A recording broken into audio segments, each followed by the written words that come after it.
Hey everybody, my name is David Tate and welcome to Now Let's Be Honest. The Chosen recently had a big live stream where they released the first scene of the first episode of Season 3, and today we're going to do a first reaction and some initial thoughts of this scene. I will give you a heads up going into this that I have not seen the entire live stream, so I won't be talking about the documentary they released or anything like that, nor have I seen this scene until right here, right now. I'm going to be watching it for the first time with you on camera. And so that being said, let's watch this.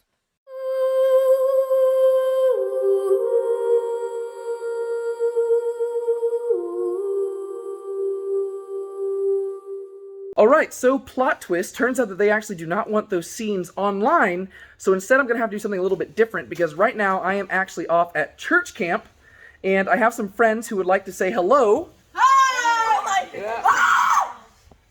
Okay, yeah, so we are off at church camp, and so I don't have enough time to break down another video, so I'm just going to re-upload the old video, but first I'm going to summarize what happened in the scene. Alright, so the way the scene starts out is that there's a guard who's banging on the door to Matthew's father's house in AD 24, so this is a flashback scene. Alpheus is 20 days past his deadline, and he's asked to pay his tribute, but since he can't pay that tribute, he's going to be taken into custody. His wife starts calling for him, but he tells her everything's going to be just fine, but, plot twist, it's not going to be just fine. Matthew comes to his father's defense and says that he's going to clear things up, but he tells the guard to go to the next house, and they'll catch up later. Alpheus starts rebuking Matthew because first, he had to deal with the shame of Matthew choosing to be a tax collector, and now he actually has to deal with him being his own tax collector. Elisheva, his wife, comes out, and Alpheus informs her that Matthew is their new publicanus. Matthew clarifies that he didn't choose the district, but Alpheus counters by saying that he did choose the job. The Romans didn't force him, he chose to betray. Also, I apologize if I'm laughing. These hooligans are messing around as I'm recording this. Okay. Matthew says that he chose to do this job because he wanted to secure his future, and Elisheva says that they are called to trust in Adonai. She starts quoting the Proverbs. Matthew asks them to name one thing Adonai has done for their people in 100 years, or 500 years. Alpheus calls him both a traitor and a blasphemer, and Matthew says that he will no longer protect his family. Alpheus has 24 hours to pay his money. Alpheus says Matthew can no longer call him Abba, and announces to Elisheva that they are going to participate in Shiva, the Jewish mourning period, for 7 days, because their son is dead to him. Alpheus says that he has no son, and the scene ends. Oh wow, he made the same noise I did. Okay, well, wow, I kind of got so caught up in the scene that I forgot to react a whole lot there. But yeah, so that was interesting. Like I said, and I think that I did see a little bit, like maybe 30 seconds before on each, or 30 seconds before and afterwards on each side of this clip, because I had to see that while I was trying to clip it down to just this. And so I did see where Dallas was kind of giving us some context about this and just talking about how they're going to dive deeper into Matthew's character, and just different sides of Matthew and different aspects of him that we really haven't seen earlier on in the show.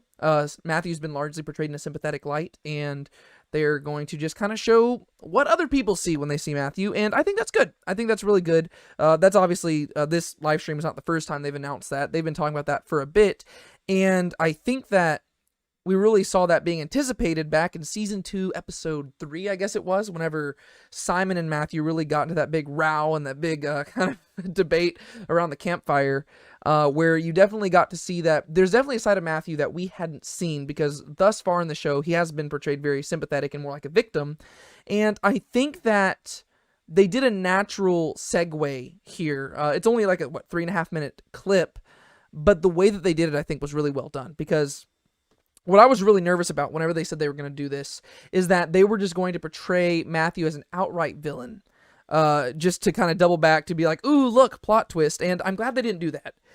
Instead, what they did, and to be fair, the Chosen, the writers and all that stuff, they have done this for long enough at this point. They know how to do this, and so I knew that they weren't going to make him a villain, but, you know, there's always a possibility, so I'm glad that they didn't do that. They're always consistently blowing me away. But what we see here is, I guess, that the way the scene starts, I'm trying to kind of wrap my mind around it, because the way the scene starts out is that Matthew is talking with his dad, and he's not outright being rude to him, right? And they're not outright just digging at one another. he actually shows up trying to help his father out, and he's trying to deflect away.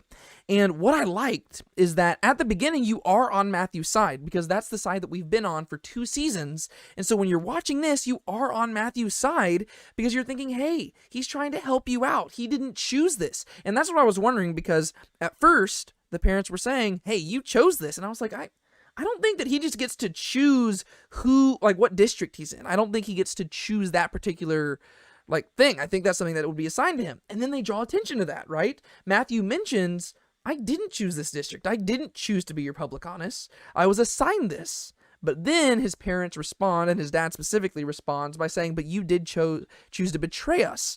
And this is one of those places where, once again, because we tend to take Matthew's side, we typically think, oh no, he's being the victim here. This is no good. Come on, just give him a break. Just hear him out.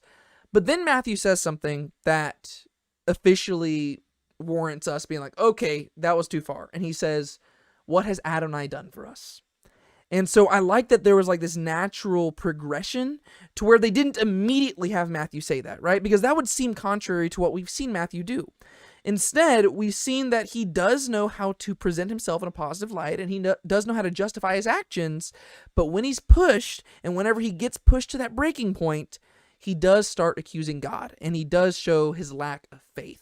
And so I thought that that was a really nice transition there, to where it didn't immediately jump to that, but it started off with the character as we've seen him, and then as him and his father are kind of debating with one another, eventually you do get to him doing something that we haven't seen thus far. And I think that that's going to be really fun to explore over the course of the next, seasons. I don't know how long they're really going to be focusing on this aspect of Matthew's character. I imagine it would probably just be mainly in this season, and maybe really just the first few episodes or something like that, just because there's so many other characters to focus on, and since Matthew has been one of the primary ones, I imagine they'll probably need some room to give, some room to breathe for Matthew, and then focus on some other characters as well. But yeah, so that was a good clip.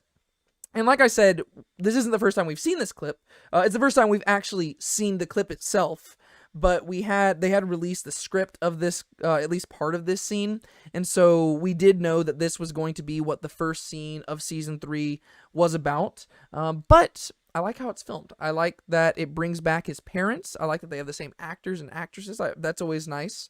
And, yeah, I don't really think I have anything else to say, and at the time I'm filming this, it is currently 1:02 in the morning, and I have to be at my church at 8 o'clock in the morning, because I am heading off to camp with the junior high schoolers, for the whole week, and so that's why I had to film this tonight, because I'm going to be out of town all week, and so maybe I should sign off right now, because I still have to go finish packing, go to sleep, and maybe, go do that, and so I'll wrap up for now. Thank you so much for watching this video. Be sure to like the video, subscribe to the channel, and comment below and let me know what you thought about this scene. Did you like how they progressed things with Matthew, and what do you think they're going to do with Matthew's character over the course of this season? I mean, what do you think his arc is going to be? Obviously, he's going to have to wrestle through some of his past failures, and he's going to have to mend some bridges. He's going to have to fix some things with his family, with the fellow disciples. They have some stuff they need to work through for sure, and so I'm excited for that. But what do you think? Be sure to comment below. Let me know. I look forward to interacting with you in the comments, and also just let me know if you're excited for season 3,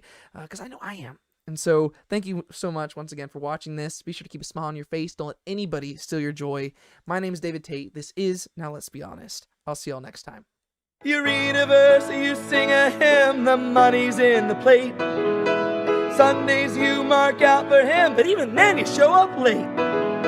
You bought the shirt, you wear the cross, but sin throughout the week. For 30 shekels and a noose, you kiss him on the cheek.